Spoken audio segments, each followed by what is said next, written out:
Good morning students.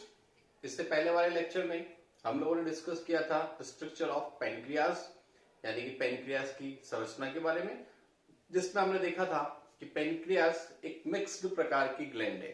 Okay, क्यों? क्योंकि उसमें एक्सोक्राइन और एंडोक्राइन दोनों पार्ट उपस्थित हुआ करते हैं। जो एक्सोक्राइन पार्ट हुआ करता है वो पेनक्रियाटिक जूस का यानी कि अग्नाशयी रस का स्त्राव करता है।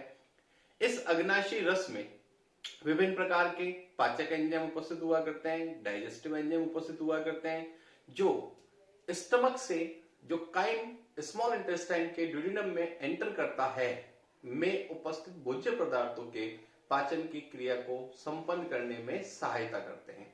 तो आज हम देखेंगे कि इस पैनक्रियाटिक जूस में कौन कौन से डाइजेस्टिव एंजाइम उपस्थित हुआ करते हैं और वो किस प्रकार से डाइजेशन की प्रोसेस में हेल्प करते हैं। ओके, तो सबसे पहला जो डाइजेस्टिव एंजाइम इस पैनक्रियाटिक जूस में प्रेजेंट हुआ करता है वो हुआ करता है ट्रिप्सिनोजन। ओके, तो सबसे पहला डाइजेस्टिव एंजाइम जो है वो कौन है हमारे पास?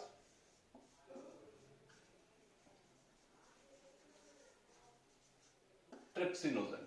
ओके, ये ट्रिप्सिनोजन जो हुआ करता है, ध्यान रखना, इनएक्टिव एंजाइम हुआ करता है। इनएक्टिव का मतलब अक्रियाशील, जिसको अपन अक्रिय लिख सकते हैं। और ये जो ट्रिप्सिनोजन एंजाइम हुआ करता है ये एक एंजाइम जिसका नाम हुआ करता है एंटेरोकाइनेज। क्या नाम हुआ करता है? एंटेरोकाइनेज। तो एंजाइम एंटेरोकाइनेज। ओके, और ये एंटेरोकाइनेज ध्यान रखना कहां से सीक्रेट होता है? स्मॉल इंटेस्टाइन से।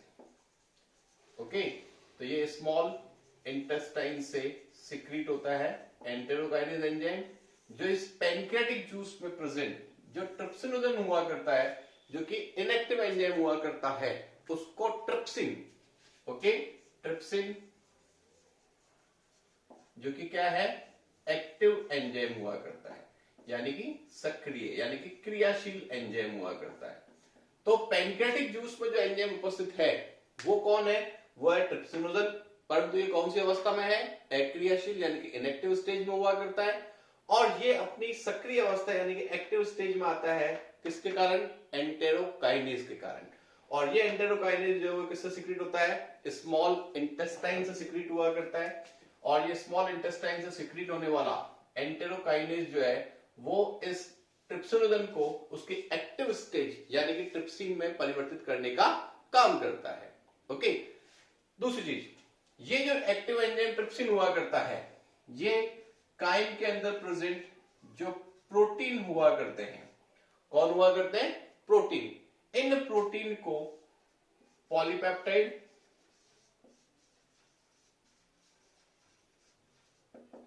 या डाइपेप्टाइड में तोड़ने का काम करता है। तो ये एंजाइम जो यहां रोल प्ले करता है वो होता है ट्रिप्सिन। ओके, तो ट्रिप्सिन जो कि सक्रिय एंजाइम है किससे बना था? ट्रिप्सिनोजन से। तो पैनक्रियाटिक जूस के अंदर तो कौन प्रेजेंट था? ट्रिप्सिनोजन। कौन सी अवस्था में था? अक्रियाशील अवस्था यानी कि इनएक्टिव स्टेज में था। एंटेरोकाइनेज के कारण पहले वो अपनी सक्रिय अवस्था में आया, जो सक्रिय अवस्था कौन सी थी? ट्रिप्सिन।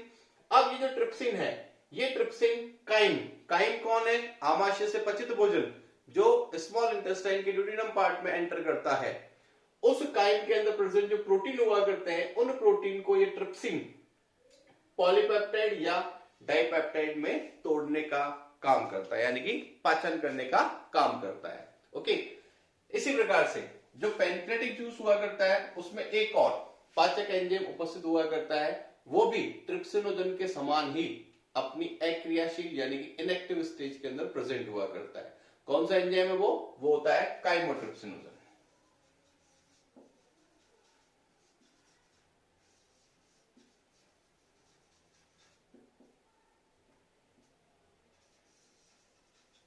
तो ये काइमोट्रिप्सिनोजन जो होता है ये भी इनएक्टिव एंजाइम हुआ करता है, अक्रियाशील एंजाइम हुआ करता है और अपनी सक्रिय अवस्था में आता है किसके कारण? ध्यान रखना, ये अपनी सक्रिय अवस्था में आता है ट्रिप्सिन के कारण।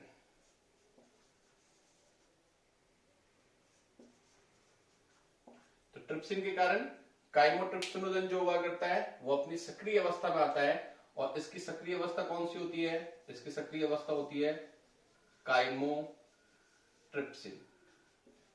ओके, तो काइमोट्रिप्सिनोजन जो कि इनएक्टिव एंजाइम है, और ये इनएक्टिव एंजाइम ट्रिप्सिन के कारण अपनी सक्रिय अवस्था काइमोट्रिप्सिन के अंदर परिवर्तित होता है। ये भी क्या काम करता है? ये भी ट्रिप्सिन के समान ही प्रोटीन को पॉलीपेप्टाइड और डाइपेप्टाइड में तोड़ने का काम करता है। ओके, तो यहां पर एंजाइम कौन सा रोल प्ले करेगा? काइमोट्रिप्सिन।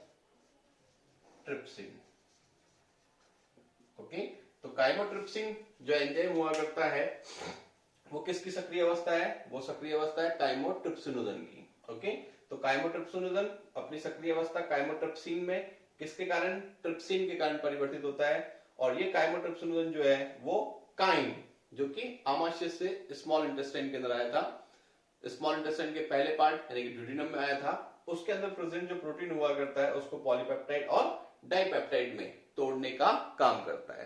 तो ट्रिप्सिनोजन और काइमोट्रिप्सिनोजन दोनों ही अक्रियाशील एंजाइम हुआ करते हैं जो अपनी सक्रिय अवस्था ट्रिप्सिन और काइमोट्रिप्सिन में परिवर्तित होते हैं और फिर प्रोटीन का पाचन करने का काम करते हैं। ओके, इसके अलावा जो नेक्स्ट एंजाइम जो कि जो कि पैनक्रियास के द्वारा सिक्रीट होने वाले पैनक्रियाटिक जूस में उपस्थित हुआ करता है, वो कौन सा हुआ करता है? वो होता है कार्बोक्सीपेप्टाइडेज।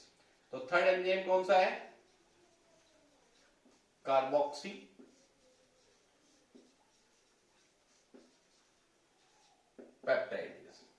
ओके, अब देखो, सबसे पहली चीज यहां नाम से ही आपको पता चल रहा है पेप्टाइडेज, यानी कि ये कहीं ना कहीं पेप्टाइड या पॉलीपेप्टाइड का पाचन करने वाला एंजाइम है। ओके, ये कार्बोक्सीपेप्टाइडेज जो हुआ करता है ये एक्सोपेप्टाइडेज है। क्या है ये? एक्सोपेप्टाइडेज।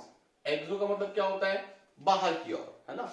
तो अमीनो अम्ल जो हुआ करते हैं उस अमीनो अम्ल में जो कार्बोक्सी एंड हुआ करते हैं, कार्बोक्सिलिक एसिड वाले जो ग्रुप्स प्रेजेंट हुआ करते हैं, वहां से ये पॉलीपेप्टाइड चेन्स को ब्रेक करता है।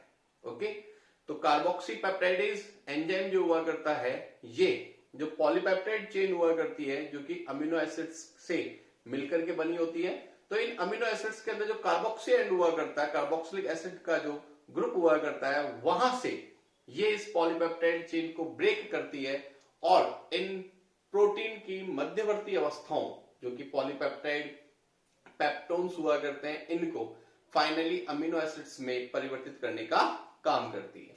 तो कार्बोक्सीपेप्टाइडेज क्या करता है? ये प्रोटीन की जो मध्यवर्ती अवस्थाएं हैं, जैसे पॉलीपेप्टाइड है, तो इस पॉलीपेप्टाइड्स को किस में तोड़ देगा? अमीनो एसिड्स में। ओके, तो इस तरीके से जब प्रोटीन अपने अमीनो एसिड्स में परिवर्तित हो गया, यानी कि इसका मतलब है कि प्रोटीन का यहां पर पाचन जो है वो क्या हो चुका है? कंप्लीट हो चुका है। इसी तरीके से एक और एंजाइम इस पैनक्रियाटिक जूस में प्रेजेंट हुआ करता है जिसे बोलते हैं अमीनो पेप्टाइडेज।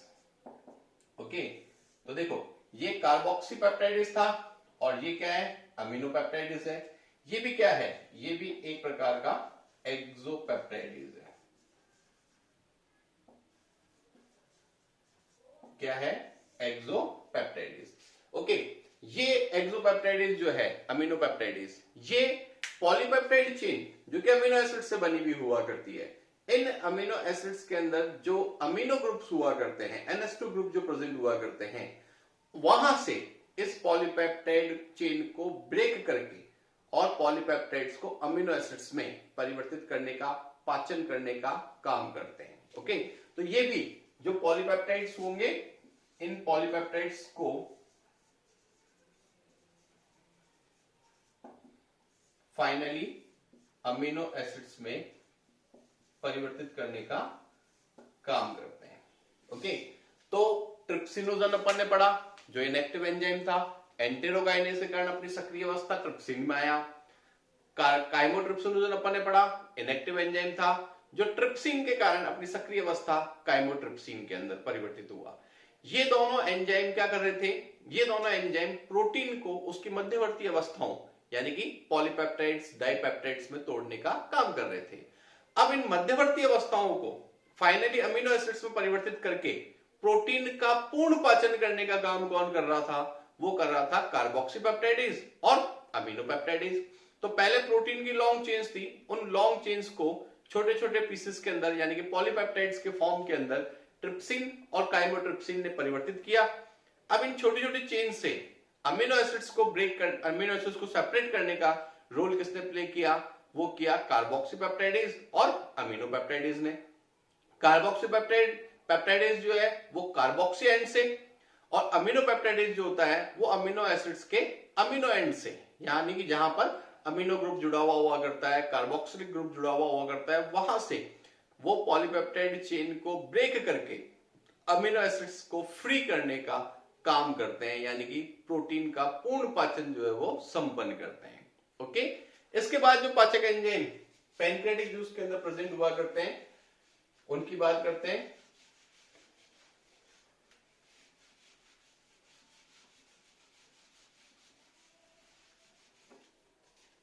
ये सभी प्रोटीन का पाचन करने वाले एंजाइम्स थे। अब इसके बाद हमारे पास आता है फिफ्थ एंजाइम जिसका नाम है एमाइलेज।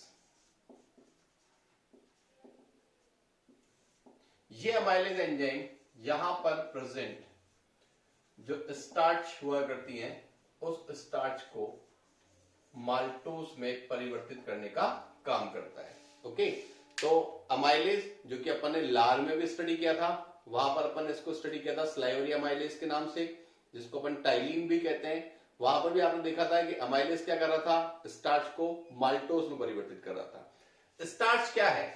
स्टार्च एक प्रकार का पॉलीकार्बोहाइड्रेट है या पॉलीसेकेराइड है। ओके, और ये माल्टोज क्या होता है? माल्टोज ओलिगोसेकेराइड है।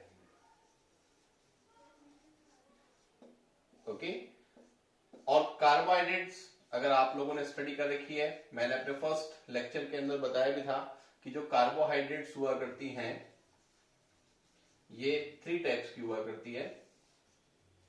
First monosaccharide, second oligosaccharide and third is polysaccharide. तो मोनोसेकेराइड जो होती है सबसे सिंपलेस्ट कार्बोहाइड्रेट हुआ करती है, और पाचन की जो क्रिया हुआ करती है, इस पाचन की क्रिया में जो पॉलीसेकेराइड्स हुआ करती हैं जो सबसे जटिल होती है वो ओलिगोसेकेराइड में बदलती है, और ओलिगोसेकेराइड जो है वो फाइनली मोनोसेकेराइड्स के अंदर परिवर्तित हुआ करती है। तो कार्बोहाइड्रेट्स जो हुआ करती हैं इनका जब पाचन हुआ करता है तो इनका पाचन कब पूर्ण माना जाता है? जब कार्बोहाइड्रेट जिस भी अवस्था में है, चाहे वो पॉलीसेकेराइड अवस्था में है या ओलिगोसेकेराइड अवस्था में है, अगर वो पाचन के द्वारा अगर वो किस में परिवर्तित हो जाए? मोनोसेकेराइड्स में, तब हम कार्बोहाइड्रेट का पाचन जो है वो पूर्ण मानते हैं। ओके, तो यहां पर आप देख रहे हो कि जो अमाइलेज है वो स्टार्च को माल्टोज में बदल रहा है। माल्टोज ओलिगोसेकेराइड हुआ करती है, यानी कि अभी हम ये कह सकते हैं कि कार्बोहाइड्रेट का पूर्ण पाचन नहीं हुआ है। अब सवाल आता है कि इन्हें, जैसे स्पेशली अपन बात कर रहे हैं कार्बोहाइड्रेट के बारे में, तो कार्बोहाइड्रेट का जो पाचन हो रहा है तो इन्हें फाइनली मोनोसेकेराइड्स में ही परिवर्तित करना क्यों जरूरी हुआ करता है? इसलिए जरूरी हुआ करता है क्योंकि ये पचित भोज्य पदार्थ जो हुआ करते हैं इनका अवशोषण होता है, और सामान्यतः जब ये कार्बोहाइड्रेट, प्रोटीन, वसाएं अपनी जटिल अवस्था में हुआ करती है तब इनका अवशोषण संभव नहीं हुआ करता है। अवशोषण कहां होता है? स्मॉल इंटेस्टाइन के अंदर होता है। तो स्मॉल इंटेस्टाइन के द्वारा इनका आसानी से अवशोषण हो सके इसीलिए इन भोज्य पदार्थों का पाचन किया जाता है, और उस पाचन की क्रिया में इनको इनके सरलतम रूप में परिवर्तित किया जाता है। जैसे प्रोटीन किससे बने हैं? अमीनो एसिड्स के, परंतु उनकी मध्यवर्ती अवस्थाएं डाइपेप्टाइड, ट्राइपेप्टाइड, पॉलीपेप्टाइड, पेप्टोन्स हुआ करती हैं। तो प्रोटीन को पेप्टोन्स में या पॉलीपेप्टाइड्स में तोड़ा जाता है, फिर इन पेप्टोन्स और पॉलीपेप्टाइड्स को फाइनली अमीनो एसिड्स में तोड़ा जाता है ताकि अमीनो एसिड्स के रूप में प्रोटीन का स्मॉल इंटेस्टाइन द्वारा आसानी से एब्जॉर्प्शन यानी कि अवशोषण हो सके। इसी प्रकार से जो कार्बोहाइड्रेट भोजन में उपस्थित हुआ करती है वो अगर पॉलीसेकेराइड के रूप में है या ओलिगोसेकेराइड के रूप में है तो उनको पहले मोनोसेकेराइड के रूप में परिवर्तित किया जाता है ताकि छोटी आंत्र के द्वारा स्मॉल इंटेस्टाइन के द्वारा उस कार्बोहाइड्रेट का मोनोसेकेराइड के रूप में आसानी से अवशोषण संपन्न हो सके। तो इसलिए यह पाचन की जो क्रिया हुआ करती है, इस पाचन की क्रिया में कार्बोहाइड्रेट, प्रोटीन और वसाओं को इनके सरलतम रूप में पचित करने का, डाइजेस्ट करने का रोल प्ले किया जाता है विभिन्न प्रकार के पाचक एंजाइम यानी कि डाइजेस्टिव एंजाइम्स के द्वारा। अब देखो नेक्स्ट जो एंजाइम इस पैनक्रियाटिक जूस के अंदर प्रेजेंट हुआ करता है वो होता है माल्टेज। ओके, एक चीज और ध्यान रखना, वैसे मैंने पहले लेक्चर्स के अंदर बता रखा है कि जो आजकल नए एंजाइम्स डिस्कवर्ड किए गए हैं उनका नाम एक एंजाइम नॉमेनक्लेचर के तहत दिया गया है। तो एंजाइम जिसके ऊपर वर्क करते हैं यानी कि जिस सबस्ट्रेट पर क्रिया करते हैं उसके नाम के लास्ट में एज लगा करके, ASE एज लगा करके उस एंजाइम को नाम दिया जाता है। जैसे यहां आप देख रहे हो माल्टेज। ओके, तो ये माल्टेज जो है वो किस पर क्रिया करता है? वो क्रिया करता है माल्टोस, जो कि एक प्रकार की क्या है, ओलिगोसेकेराइड्स हुआ करती है। तो इस माल्टोस का पाचन कौन करता है? माल्टेज करता है। ओके, और इस माल्टोस को ये किसमें बदलता है? ये बदलता है ग्लूकोज के अंदर। किसमें? ग्लूकोज में। ओके, ग्लूकोज एक प्रकार की क्या है? मोनोसेकेराइड है। ओके, तो देखो मैंने आपको अभी भी बताया था कि पाचन की क्रिया में प्रोटीन या कार्बोहाइड्रेट या वसा इनको इनके सबसे सरलतम रूप में परिवर्तित किया जाता है। आपने देखा प्रोटीन को पहले पॉलीपेप्टाइड पेप्टोन्स में परिवर्तित करने के बाद फाइनली अमीनो एसिड्स में पाचन की क्रिया के तहत उसको परिवर्तित किया गया। इसी प्रकार से आप देख रहे हो कि कार्बोहाइड्रेट में भी जो पॉलीसेकेराइड जो कि सबसे जटिल प्रकार की थी इनको कम जटिल प्रकार के ओलिगोसेकेराइड में परिवर्तित किया गया और फिर इन ओलिगोसेकेराइड्स को फाइनली सबसे सरलतम प्रकार की कार्बोहाइड्रेट में परिवर्तित किया गया।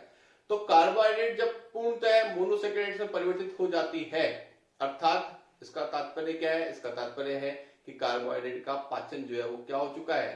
पूर्ण हो चुका है।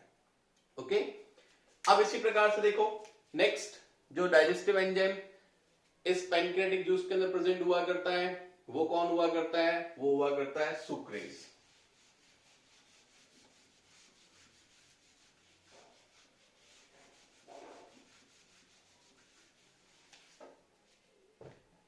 नेक्स्ट कौन है? सुक्रेज।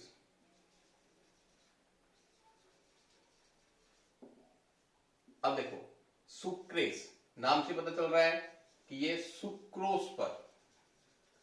ओके, सुक्रोज क्या है? ध्यान रखना, ये भी एक प्रकार की ओलिगोसेकेराइड्स हुआ करती है।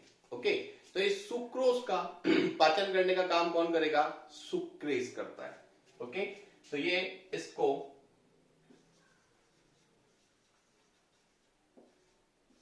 ग्लूकोज और फ्रक्टोज में परिवर्तित करेगा और ये ग्लूकोज और फ्रक्टोज दोनों ही कौन से प्रकार की? मोनोसेकेराइड प्रकार की कार्बोहाइड्रेट हुआ करती है। तो यहां भी आप देख रहे हो कि सुक्रेज क्या कर रहा है? सुक्रेज ओलिगोसेकेराइड है, कौन? सुक्रोज, उसका पाचन कर रहा है और उसे मोनोसेकेराइड में परिवर्तित करने का काम कर रहा है। तो यहां पर सुक्रोज जो है वो ग्लूकोज और फ्रक्टोज में परिवर्तित हो रही है, किसके द्वारा? सुक्रेज एंजाइम के द्वारा। इसी प्रकार से एक और पाचक एंजाइम जो पैनक्रियाटिक जूस में प्रेजेंट होता है वो कौन है? लैक्टेज। ओके, नाम से ही पता चल रहा है लैक्टेज, यानी कि ये किसके ऊपर क्रिया करेगा? ये क्रिया करेगा लैक्टोज पर। किस पर? लैक्टोज। लैक्टोज क्या है? लैक्टोज भी एक प्रकार की ओलिगोसेकेराइड हुआ करती है। ओके, तो सुक्रोज, माल्टोज और लैक्टोज ये तीनों ही ऑलिगोसैकेराइड्स हुआ करती है और सुक्रेज, माल्टेज, लैक्टेज के द्वारा इनका पाचन हुआ करता है और ये सबसे सरलतम प्रकार की कार्बोहाइड्रेट यानी कि मोनोसैकेराइड्स में परिवर्तित हुआ करती है। ये जो लैक्टोज है इसका पाचन करेगा लैक्टेज एंजाइम और ये इसको ग्लूकोज और गैलेक्टोज में परिवर्तित करने का काम करेगा। अब ध्यान रखना, ग्लूकोज और गैलेक्टोज ये दोनों भी मोनोसैकेराइड्स हुआ करती है यानी कि सबसे सरलतम प्रकार की कार्बोहाइड्रेट्स हुआ करती है। ओके, तो अभी तक हम लोगों ने जो है वो स्टडी किया ट्रिप्सिनोजन के बारे में, जो इनएक्टिव एंजाइम था अपनी सक्रिय अवस्था यानी कि एक्टिव स्टेज के अंदर आया, एंटेरोकाइनेज एंजाइम के कारण क्या बना, ट्रिप्सिन बना।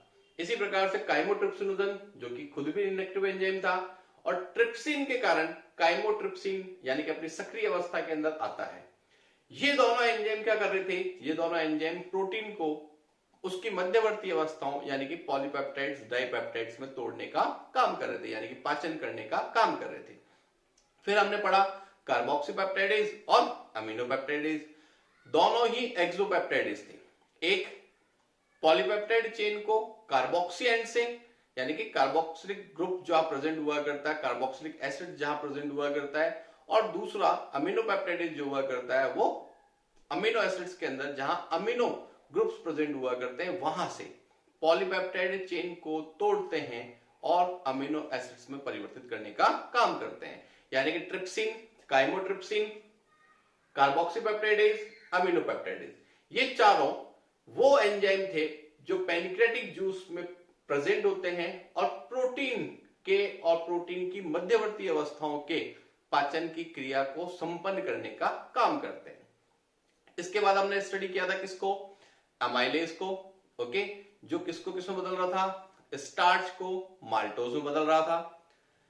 इसके बाद हमने स्टडी किया किसको, सुक्रोज को, उसके बाद माल्टोज को और लैक्टोज को। ओके, इन तीनों का पाचन करने वाले एंजाइम कौन थे, सुक्रेज, माल्टेज और लैक्टेज।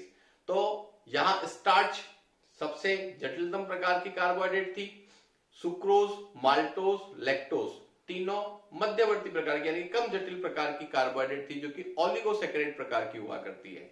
तो अमाइलेज, माल्टेज, सुक्रेज और लैक्टेज ये चारों एंजाइम जो पैनक्रियाटिक जूस के अंदर उपस्थित हुआ करते हैं, ये कार्बोहाइड्रेट का पाचन करने का काम करते हैं। ओके, तो कार्बोहाइड्रेट चाहे वो पॉलीसैकेराइड के रूप में हो या ओलिगोसैकेराइड के रूप में हो, इनके पाचन को संपन्न करने का काम इन चारों एंजाइम्स का हुआ करता है, जो कौन कौन से हैं, अमाइलेज, माल्टेज, सुक्रेज और लैक्टेज हुआ करते हैं। ओके, इसके बाद एक और डाइजेस्टिव एंजाइम जो पैनक्रियाटिक जूस के अंदर प्रेजेंट हुआ करता है, वो पाचन करता है इस काइम के अंदर उपस्थित वसाओं का।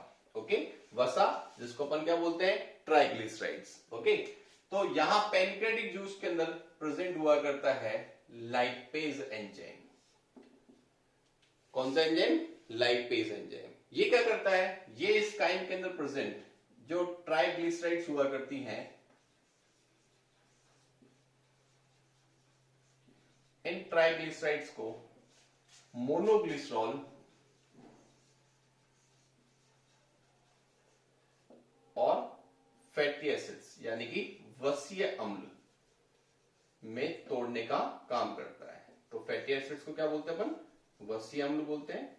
तो इन वसीय अम्ल के अंदर तोड़ने का काम करता है कौन सा एंजाइम, लाइपेज एंजाइम। तो ट्राइग्लिसराइड्स क्या है, ट्राइग्लिसराइड ध्यान रखना फैट्स हैं यानी कि वसाएं हैं। ओके, तो लाइपेज एंजाइम वसाओं का पाचन करता है। वसाएं जो ट्राइग्लिसराइड्स के फॉर्म में हुआ करती है, इन्हें मोनोग्लिसरॉल और फैटी एसिड्स में तोड़ने का काम करता है। और ये लाइपेज एंजाइम भी किसमें प्रेजेंट हुआ करता है, ये भी प्रेजेंट हुआ करता है पैनक्रियाटिक जूस में।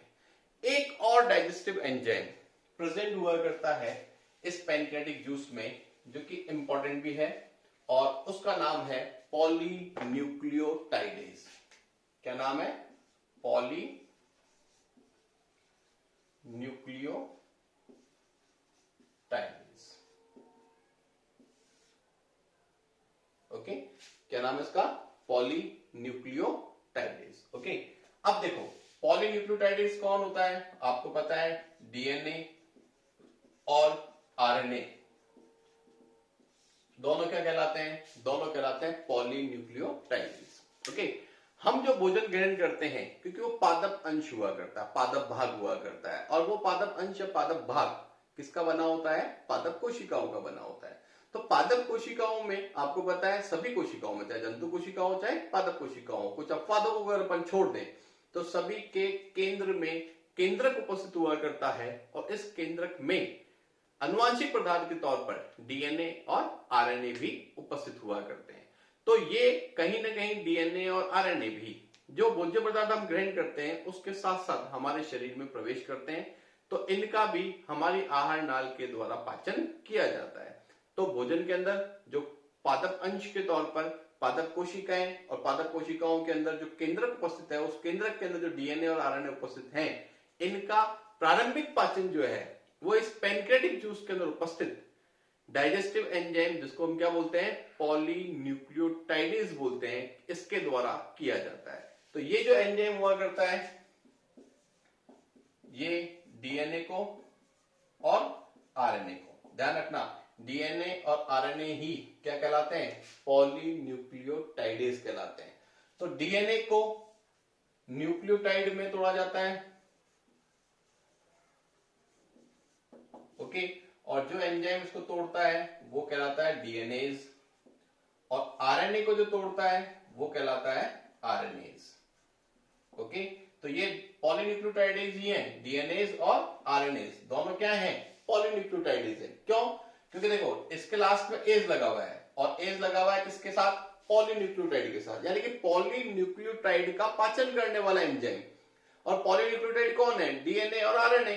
तो डीएनए का पाचन करने वाला जो पॉलीन्यूक्लियोटाइडेज हुआ करता है वो क्या कहलाता है? वो कहलाता है डीएनएज। और जो आरएनए है ये भी एक प्रकार का पॉलीन्यूक्लियोटाइड है, इसका पाचन करने वाला जो पॉलीन्यूक्लियोटाइडेज हुआ करता है वो क्या कहलाता है? आरएनएज कहलाता है। और ये भी इसको आरएनए को न्यूक्लियोटाइड में तोड़ने का काम करता है। ओके, तो ये दोनों पॉलीन्यूक्लियोटाइड्स हैं। इन पॉलीन्यूक्लियोटाइड्स को डीएनएज और आरएनएज द्वारा किसमें तोड़ा जाता है? न्यूक्लियोटाइड में तोड़ा जाता है। आगे आप देखेंगे कि इन न्यूक्लियोटाइड्स का भी फिर पाचन होता है और इनको इनके सरलतम रूप में परिवर्तित किया जाता है। ओके, पर पैनक्रियाटिक जूस के अंदर जो एंजाइम उपस्थित है वो केवल और केवल इन पॉलीन्यूक्लियोटाइड्स को केवल न्यूक्लियोटाइड में ही तोड़ने का काम करता है। ओके, तो ये सारे एंजाइम जो पैनक्रियाटिक जूस में उपस्थित हुआ करते हैं और पाचन की क्रिया को संपन्न करने का काम करते हैं। किस प्रकार से पाचन करते हैं इन सबको अपन ने आज इस लेक्चर के अंदर स्टडी किया। तो पैनक्रियाटिक जूस के अंदर जो मेन एंजाइम्स थे, जिनमें प्रोटीन का पाचन करने वाले कौन कौन से थे? ट्रिप्सिन, दूसरा काइमोट्रिप्सिन, तीसरा कार्बोक्सीपेप्टाइडेज और अमीनोपेप्टाइडेज थे। इसी प्रकार से कार्बोहाइड्रेट का पाचन करने वाले कौन कौन से थे? अमाइलेज, माल्टेज, सुक्रेज और लैक्टेज थे। वसाओं का पाचन करने वाला एंजाइम कौन सा था? लाइपेज था।